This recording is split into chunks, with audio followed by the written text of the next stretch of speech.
আসসালামু আলাইকুম। কেমন আছেন সবাই? আশা করি সবাই ভালো আছেন। তো আজকে আমরা এনকোডার এবং ডিকোডারের পোস্টমর্টম করব। তো চলুন শুরু করা যাক।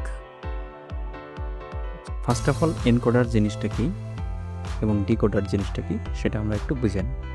তো ধরুন আপনি কম্পিউটারে একটা লেখা লিখতে চান আইসিটি। ওকে।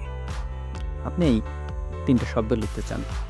তাহলে আপনার কম্পিউটারে ৩টা কি প্রেস করা লাগবে। একটা হচ্ছে আই, একটা হচ্ছে সি, একটা হচ্ছে টি। তো কম্পিউটার অ্যাকচুয়ালি কিন্তু আপনার ভাষা বোঝে না। কম্পিউটার বাংলা বোঝে না, ইংরেজি বোঝে না, উর্দু, হিন্দি, ফার্সি, যাই ভাষা বলেন না কেন, কোনো ভাষা, চাইনিজ কোনো ভাষাই সে বোঝে না। সে শুধুমাত্র ২টা ভাষা বোঝে। একটা হচ্ছে 0 এবং একটা হচ্ছে 1। তো কম্পিউটারকে যদি আমার বোঝাতে হয় যে আমি আইসিটি লিখতে যাচ্ছি, তাহলে অবশ্যই কম্পিউটারকে আমার ভাষাটাকে অবশ্যই বাইনারিতে কনভার্ট করতে হবে, অর্থাৎ 0 এবং 1-এ কনভার্ট করতে হবে। তখনই আসে এনকোডারের খেলা। অর্থাৎ এনকোডার আপনার শব্দটাকে সিগন্যাল হিসেবে নিয়ে সে সিগন্যালটাকে 0 এবং 1-এ রূপান্তরিত করে দেয়। এরপরে সে কম্পিউটারের কাছে আপনার সিগন্যালটা পাঠায়। তখন কম্পিউটার সেই প্রসেসরটা আমাদেরকে প্রসেস করে আপনার প্রাপ্ত ইনপুটটা, যেটা আপনি দিয়েছেন সেই প্রাপ্ত ইনপুটটাকে সে প্রসেস করে আপনাকে একটা আউটপুট দেয়।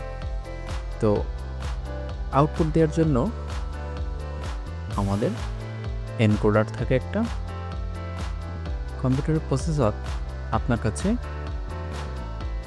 তার প্রাপ্ত ফলাফলটা সেন্ড করবে। তো সেন্ড পাওয়ার পরে কম্পিউটার যখন পাঠাবে তখন তার সে নিজস্ব ভাষায় পাঠাবে। তো নিজস্ব ভাষায় যখন আপনার কাছে পাঠাবে তখন আপনি কিন্তু কম্পিউটারের ভাষাটা বুঝবেন না, কারণ আপনার কাছে দেবে 0 1 0 1 এইসব দিয়েই সব কিছু আপনাকে ফলাফলটা সে পাঠাবে। তো আপনি যেহেতু বুঝবেন না, তাহলে আপনাকে আপনার ভাষায় বোঝাতে হবে। তো আপনার তখনই সেই ভাষাটা বোঝানোর কাজটা করা হচ্ছে ডিকোডার। অর্থাৎ ডিকোডার প্রসেসরের কাছ থেকে যে ফলাফলটা নেয় সেই ফলাফলটাকে নিয়ে আমাদের বোধগম্য ভাষায়, অর্থাৎ আমরা যে ভাষাটাই সাবলীল, অর্থাৎ যে ভাষাটা আমরা কথা বলি বা যে ভাষাটা বুঝি সেই ভাষাটায় কনভার্ট করে আমার কাছে দিয়ে দেয়। তো এটাই হচ্ছে এনকোডার এবং ডিকোডারের বিষয়াবলী। যে এনকোডার এবং ডিকোডার কীভাবে কাজ করে সেটা এইভাবে আপনি খুব সহজে বুঝতে পারেন। ওকে, তাহলে এবার আসে এনকোডার এবং ডিকোডারের ইনপুট সংখ্যা এবং আউটপুট সংখ্যা কেমন হয়। তো তার জন্য একটা সূত্র আছে, সূত্রটা হচ্ছে 2n। এটা আমাদের সূত্র। সবসময় nটা আউটপুট বোঝাবে,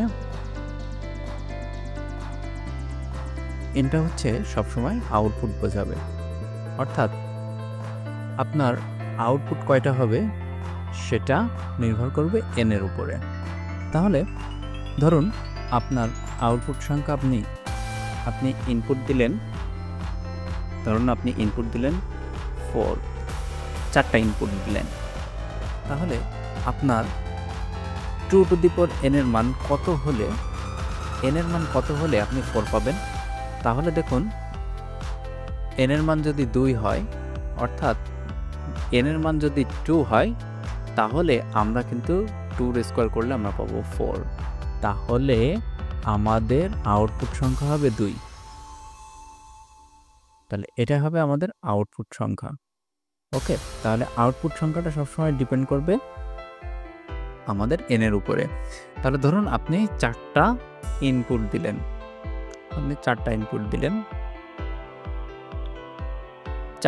দিলেন, তাহলে আপনাকে অবশ্যই আউটপুট দেখাবে 2টা, অর্থাৎ n এর মান তখন 2 হয়ে যাবে।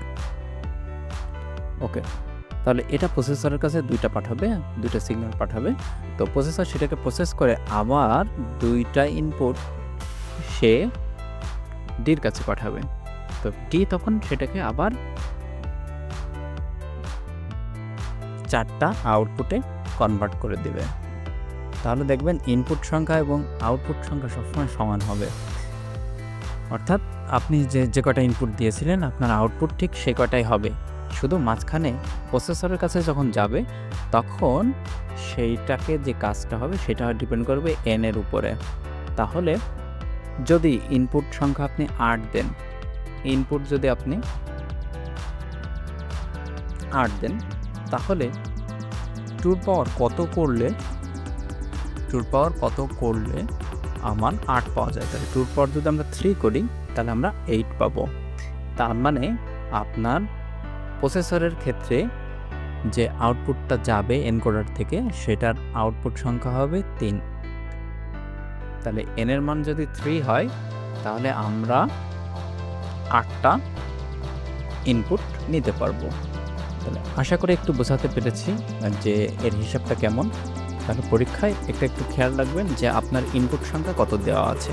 তাহলে যদি ইনপুট সংখ্যা এনকোডারের ক্ষেত্রে ইনপুট সংখ্যা যদি 4 হয় তাহলে আউটপুট হবে 2, আর এনকোডারের ক্ষেত্রে ইনপুট যদি 8টা হয় তাহলে আউটপুট হবে 3।